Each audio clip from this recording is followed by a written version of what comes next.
Formal ng pamamahalaan ng PNP Pro-9 ang Sulu Provincial Police Office sa usapin ng Administrative Supervision at Operational Control.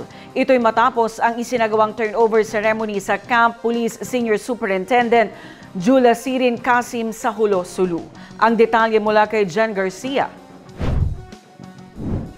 Alinsunod sa Executive Order No. 91 kung saan isinasaad na bahagi ng Region 9 o Zamboanga Peninsula ang lalawigan ng Sulu, formal ng pamamahalaan ng PNP Pro-9 ang Administrative Supervision at Operational Control ng Sulu Provincial Police Office. Idinaos ang turnover ceremony sa Camp Police Senior Superintendent Jula Sirin Kasim, Barangay Asturias, Hulo, Sulu, na nagsilbing makasaysayang yugto sa pagpapatibay ng mandato ng Pro-9 na panatilihin ang kapayapaan, seguridad at kaayusan sa rehiyon.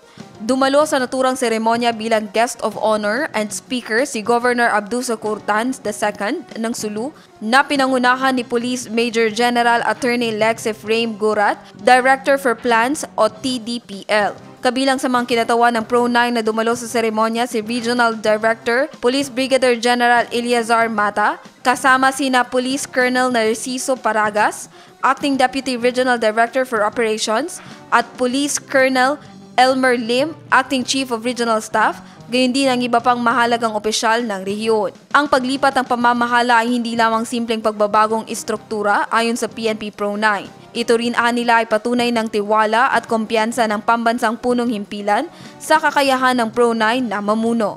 Jen Garcia, iMinds, Philippines.